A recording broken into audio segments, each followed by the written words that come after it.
Voilà, bienvenue à tous pour ce temps de partage, de communion, d'édification autour de la parole de Dieu. On bénit le Seigneur de nous donner cette possibilité encore ce soir, de l'entendre nous parler tout simplement. Amen, j'espère que vous allez tous bien, j'espère que vous êtes encore en forme. Alors ce soir, vous avez cette vidéo pour ceux qui n'ont pas pu se joindre à nous, et puis les réunions ont redémarré aussi en présentiel à l'église le mardi, le vendredi, et donc dimanche matin aussi, le culte aura lieu à l'église à 10h. Voilà, je vous propose d'ouvrir ce soir la parole de Dieu avec le psaume numéro 4. On va lire ce psaume numéro 4 et puis on va réfléchir sur ce thème à la recherche du bonheur. Le psaume numéro 4 nous dit « Quand je crie, réponds-moi, Dieu de ma justice. Quand j'étais dans la détresse, tu m'as mis au large, aie pitié de moi, écoute ma prière. Vous les hommes, jusque à quand mépriserez-vous ma gloire? Jusque à quand aimerez-vous ce qui est sans valeur et rechercherez-vous le mensonge? Sachez que l'Éternel s'est choisi un fidèle. L'Éternel entend quand je crie à lui. Si vous vous mettez en colère, ne péchez pas. Parlez dans vos cœurs, sur votre lit, et faites silence. Offrez des sacrifices conformes à la justice, et confiez-vous en l'Éternel. Verset 7, beaucoup disent, qui nous fera voir le bonheur? Fais briller la lumière de ton visage sur nous, Éternel. Tu mets dans mon cœur plus de joie qu'ils n'en éprouvent quand abondent leur blé, leur vin et leur huile. Je me couche et aussitôt je m'endors en paix, car c'est toi seul, Éternel, qui me donne la sécurité dans ma demeure. Amen. Que le nom du Seigneur soit béni ce soir. On va juste prier pour la parole de Dieu et puis on va se laisser encore conduire. Seigneur, merci pour ce temps que tu nous accordes. Merci pour ta parole. Merci pour la grâce que tu nous fais encore de pouvoir la voir ce soir, de pouvoir, Seigneur, contempler ta face, contempler ta gloire. Seigneur, merci encore parce que, comme le dit le psalmiste, Seigneur, nous trouvons en toi notre paix, notre bonheur, notre joie. Je prie, Seigneur, pour que ta parole résonne dans les cœurs encore ce soir. Seigneur, que ton nom soit glorifié, Jésus. Amen. Amen. Alléluia. On va s'attarder un petit peu ce soir sur ces versets 6 à 8 du psaume numéro 4. Ces versets qui disent, plusieurs disent, qui nous fera voir le bonheur? Fais lever sur nous la lumière de ta face, ô Éternel. Tu mets dans mon cœur plus de joie qu'ils n'en ont quand abondent leur froment et leur mou. Je me couche et je m'endors en paix, car toi seul, ô Éternel, tu me donnes la sécurité dans ma demeure. À la lecture de cette interpellation de plusieurs, selon ce que nous dit le psalmiste, il est intéressant, peut-être de réfléchir au sens du mot bonheur. De quoi s'agit-il? Quelle définition du bonheur avons-nous? Et enfin, est-il destiné à être qu'éphémère ou est-il durable? Peut-il être durable? Tant de questions autour d'un seul petit mot qui pourtant est souvent l'objet de recherches, les recherches de toute une vie pour nos contemporains et pour nous-mêmes aussi.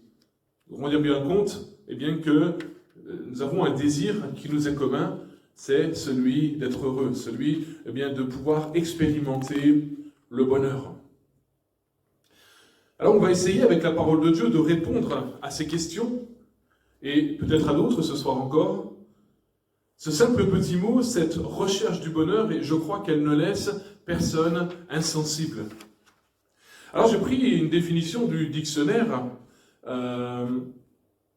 pour essayer de définir ce mot bonheur.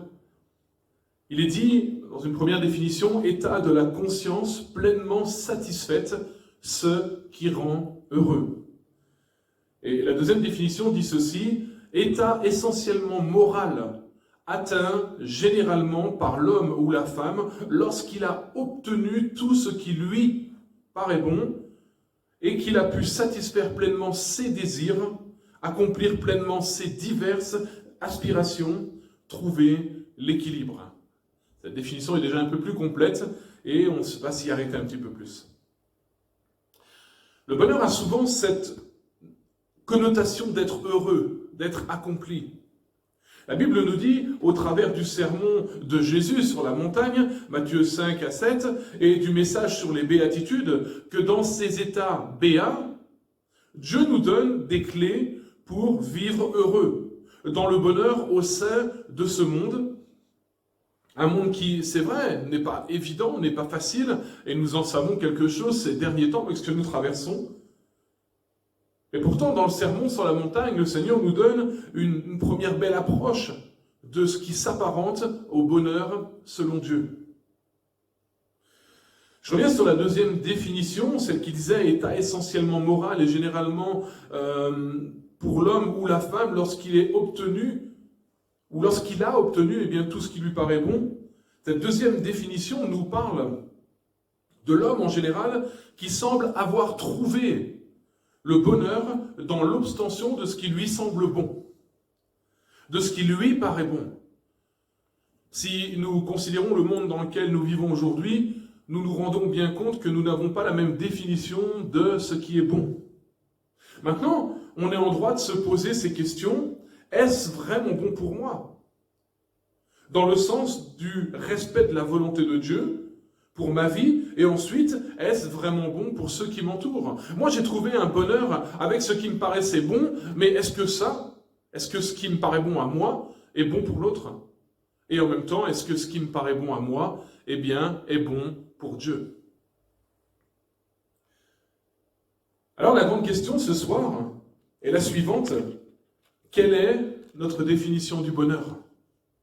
Qu'est-ce qui est bon pour moi? Et évidemment, nous allons calquer tout ça eh bien, à la parole de Dieu.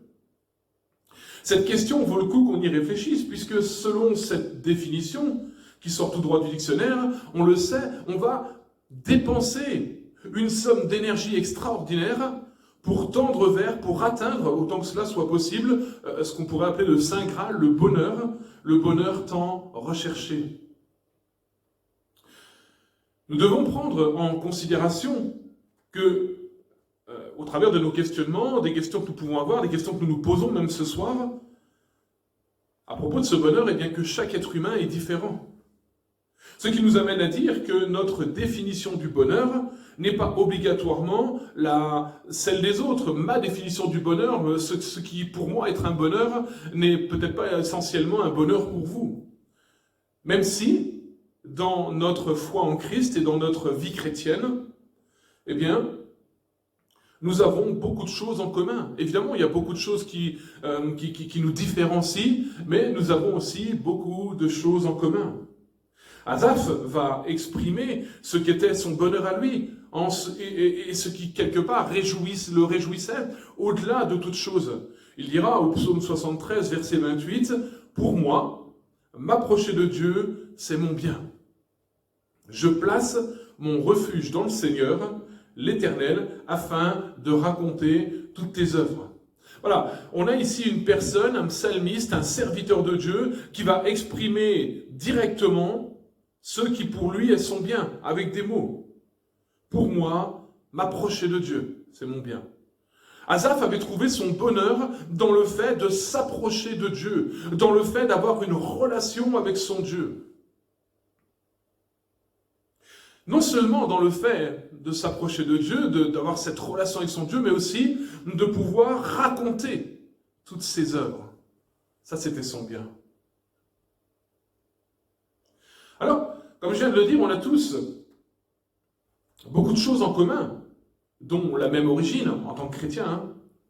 Le même Père et Créateur, qui lui, Dieu, est immuable.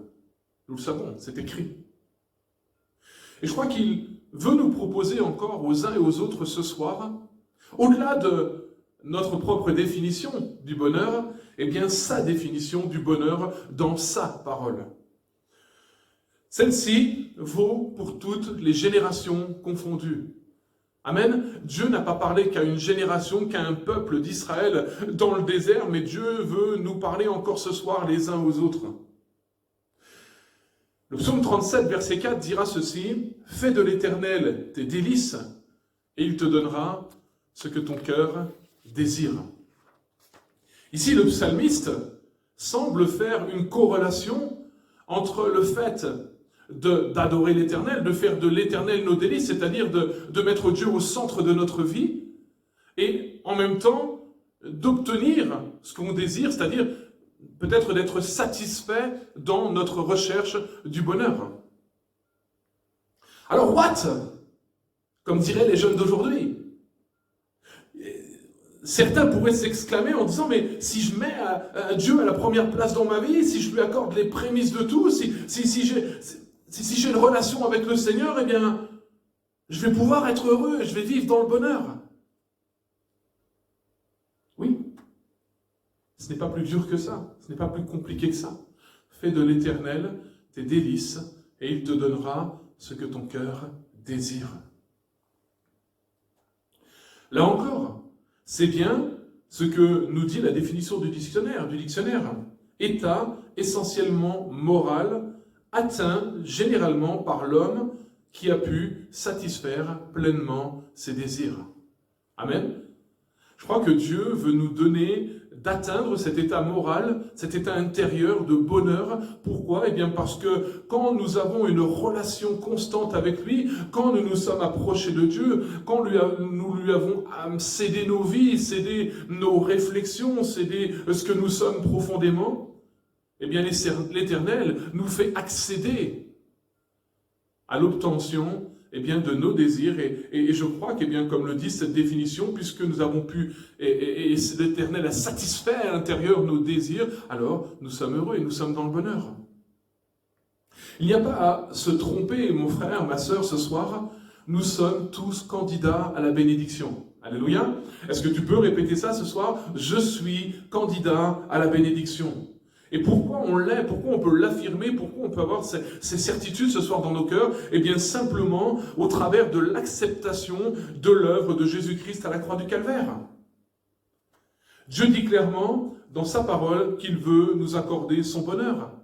Et que tout ça, ça passe par l'acceptation de l'œuvre de Jésus-Christ. Jésus a dit lui-même, « Je suis la porte ». Et il n'y a pas d'autre point d'entrée ce soir pour pouvoir accéder à ce bonheur éternel que de donner nos vies, que d'accepter Jésus-Christ dans notre cœur, que de le laisser régner en maître et en seigneur sur nos vies. Alors, eh bien, nous goûterons et nous verrons combien l'Éternel est bon et combien l'Éternel est bon pour nous. Amen. Christophe Maé a écrit dans une de ses chansons ce qui semble pour lui se rapprocher du bonheur. Je le cite, « On vous souhaite tout le bonheur du monde, que quelqu'un vous tende la main, que votre chemin évite les bombes, qu'il soit fait d'amour au quotidien. » Ok, j'ai bien conscience, ce soir, c'est pas la parole de Dieu. Mais quand même, je rapproche tout ça maintenant, et laissez-moi vous dire ce soir que c'est tout ce que Dieu veut pour nous. Il nous a plus que tendu la main, puisqu'il nous a donné les mains de son Fils Jésus-Christ, pour nous, au calvaire, à la croix. Il travaille en nous, sur notre caractère, sur notre être intérieur, pour désamorcer les bombes, et il guide nos pas chaque jour. Toutefois, si nous le laissons faire. Enfin, chaque jour, Jésus nous montre combien il nous aime, et combien il a pour nous des projets de paix et d'espérance. Alléluia! Oui, c'est ce que Dieu veut pour nous. Tout le bonheur du monde. Mais pas du monde et de l'état d'esprit du monde. Jésus le dira dans Prière sacerdotale de Jean chapitre 17. Ils ne sont pas de ce monde. Mais le Seigneur veut nous donner de vivre la plénitude du bonheur dans ce monde, au sein de ce monde, afin que nous puissions être aussi des modèles, des exemples, et que nous puissions donner aussi, à notre tour, ce que nous avons reçu du Seigneur. Alors on peut se poser maintenant une autre question. Le bonheur auquel nous aspirons est-il aléatoire? Il part, il revient au gré des vents en fonction des expériences, des situations que nous vivons dans la vie. Ou peut-il être constant comme la résultante d'une prise de position face à un appel? L'apôtre Pierre dit ceci dans sa première épître au chapitre 1 et au verset 8. « Lui que vous aimez sans l'avoir vu, en qui vous croyez sans le voir encore, vous réjouissant d'une joie ineffable et glorieuse. » Amen. Pierre dit ici que simplement le fait de croire dans le Seigneur, de croire dans son œuvre, que par la foi nous puissions croire en la parole de Dieu, eh bien cela nous permet de nous réjouir d'une foi ineffable. Alléluia. On chantait ce petit chant il y a bien des années en arrière. Si tu veux le bonheur, le vrai bonheur, laisse entrer Jésus dans ton cœur. Alléluia. Si tu veux le bonheur, ce soir, le vrai bonheur, laisse entrer ou remets Jésus à la première place dans ton cœur. La suite du chant disait, tes péchés il efface, lui seul te fera la grâce de transformer ton être entier et de régner sur ton cœur. Si tu veux le bonheur, le vrai bonheur, laisse entrer Jésus dans ton cœur. Voilà une clé, une vraie clé pour un bonheur durable. Laisse entrer Jésus dans ton cœur. Il n'y a qu'une relation avec Jésus-Christ qui peut nous permettre de vivre dans le vrai bonheur, qui ne soit pas éphémère, mais durable et même éternel. Oui, c'est donc possible de vivre heureux de manière constante. Alléluia. Notre état intérieur n'est pas obligé de ressembler à ce qui pourrait s'apparenter aux montagnes russes. Nous pouvons, de manière constante, vivre dans le bonheur, un bonheur que Dieu veut nous accorder encore aujourd'hui. Que son nom soit béni. Il n'y a que Jésus, il n'y a que le Fils de Dieu qui a ce pouvoir et qui veut ce soir encore, eh bien, nous permettre de trouver peut-être ce que nous avons longtemps cherché, au travers de diverses expériences, de situations qui, pour finir, nous ont toujours laissé un goût amer, un sentiment d'échec. Puissions-nous, pour certains, retrouver la joie de notre salut. Amen. Que tu puisses ce soir encore retrouver, si ce n'est plus le cas, la joie de ton salut. Celle-ci a parfois été ensevelie par la grisaille ambiante, par des difficultés qui ont comme surgi de manière personnelle ou même générale. C'est ce que nous vivons en ce moment. Il en résulte que ton âme s'est aigrie, tes entrailles se sont resserrées et tu n'es plus heureux, tu n'es plus heureuse. Il t'arrive même parfois d'être profondément malheureux, malheureuse, perdant tout espoir d'un possible changement. Laisse-moi te dire avec la parole de Dieu que c'est encore possible. Oui, tu peux vivre dans la joie et dans le bonheur. Dieu est celui qui nous promet de nous rendre heureux envers et contre tout. Il ne l'a pas juste promis, comme une promesse faite en l'air, et il a accompli cette promesse en la personne de son Fils, c'est le don de Dieu. L'Ecclésiaste dit ceci au chapitre 3 et au verset 14, « Car si quelqu'un peut manger et boire et jouir du bonheur au milieu de son labeur, c'est un don de Dieu. » Je crois clairement que notre bonheur ne dépend que très partiellement de nous pour finir. Parce que nous n'avons aucun pouvoir sur le temps et sur les circonstances. Nous ne sommes pas maîtres de notre avenir, ni même des circonstances de nos vies. À la question « Qui nous fera voir le bonheur ?» Eh bien, Salomon répond dans le livre des Proverbes, Proverbes chapitre 16, verset 20, il va dire « Celui qui est attentif à l'instruction trouvera le bonheur. Heureux celui qui met sa confiance en l'Éternel. » Amen. Proverbes chapitre 16, verset 20. La Bible nous dit aussi que nous pouvons trouver le bonheur dans le don. Même le don de soi, il est dit au livre des Actes des Apôtres, au chapitre 20, verset 35, « Il y a plus de joie à donner qu'à recevoir. » Mais on peut trouver aussi le bonheur dans la poursuite de la justice. Proverbe 13, 21 nous dit ceci, « Le malheur poursuit le pécheur, mais le bonheur récompense les justes. » Il est dit qu'on peut trouver aussi le bonheur dans l'attachement à Dieu. Job 22, verset 21, Eliphaz va dire ceci, « Attache-toi donc à Dieu et tu auras la paix, tu jouiras du bonheur. » Nous sommes aussi encouragés à trouver le bonheur dans la vérité. Proverbe 17, verset 20, Salomon dira encore, la vérité, un cœur faux ne trouve pas le bonheur. Il y a que dans la vérité que nous trouvons le bonheur. Nous pouvons trouver le bonheur dans l'intégrité aussi. Proverbe 28, verset 10, celui qui égare les hommes droits dans la mauvaise voie tombe dans la fosse qu'il a creusée. Mais les hommes intègres héritent le bonheur. Dans l'attachement à la parole de Dieu. Ésaïe 48, verset 18. Oh, si tu étais attentif à mes commandements, ton bien-être serait comme un fleuve et ton bonheur comme les flots de la mer. Waouh! Le bonheur comme les flots de la mer, c'est-à-dire un bonheur qui déborde et que rien ne peut arrêter. On peut trouver le bonheur aussi dans la recherche du bien de la ville dans laquelle nous vivons. Jérémie 29, verset 7. Recherche le bien de la ville où je t'ai mené en captivité et priez l'Éternel en sa faveur parce que votre bonheur en dépend. Dans la crainte de l'Éternel, on peut trouver le bonheur dans la crainte de l'Éternel. Jérémie 32, verset 39. Je leur donnerai un même cœur et une même voix, afin qu'ils me craignent toujours pour leur bonheur et celui de leurs enfants après eux. Là, il y a même une promesse. Si tu crains l'Éternel dans ta vie, non seulement ton bonheur est assuré, mais aussi celui de tes enfants après toi. Que le nom du Seigneur soit béni. Enfin, on peut trouver aussi le bonheur en mettant un terme au péché.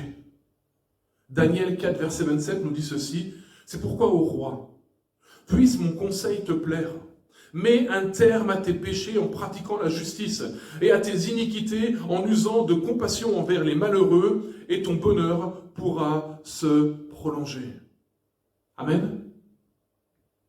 David, lors de la composition du psaume 23, arrive à une certitude quand il conclut, psaume 23, verset 6, « Oui, le bonheur et la grâce m'accompagneront tous les jours de ma vie. » Alléluia.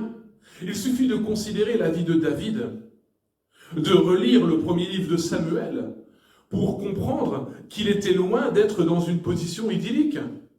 Mais sa confiance en Dieu, en la parole, a suffi pour qu'il soit sûr de ne jamais manquer de bonheur pendant sa vie.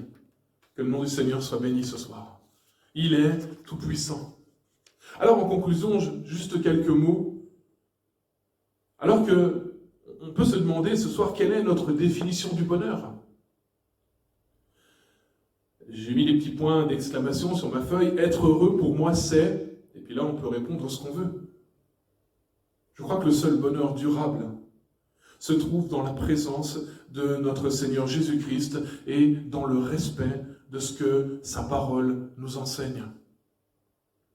Alors, puissions-nous abonder, chers frères et sœurs, chers amis, ce soir, puissions-nous abonder de plus en plus dans la connaissance du Seigneur par sa parole et dans la jouissance du bonheur que notre âme trouve toujours et trouvera toujours en lui. Amen. Voilà, que chacun puisse méditer encore ces paroles, ces passages. Je crois qu'encore une fois, la recherche du bonheur ne laisse jamais personne indifférent. Nous sommes sur cette terre, nous y avons été déposés par l'Éternel notre Dieu, mais nous avons aussi cette certitude que Dieu s'occupe de nous. Mais il nous laisse aussi des clés, des lignes directrices dans sa parole, afin que nous puissions vraiment vivre le bonheur comme il l'a voulu, comme il l'a désiré, comme il l'a prévu pour chacun d'entre nous. Bonne soirée à chacun, soyez bénis, et on se retrouve donc dimanche à 10h à l'église pour célébrer un culte en l'honneur de l'Éternel. Voilà, à bientôt.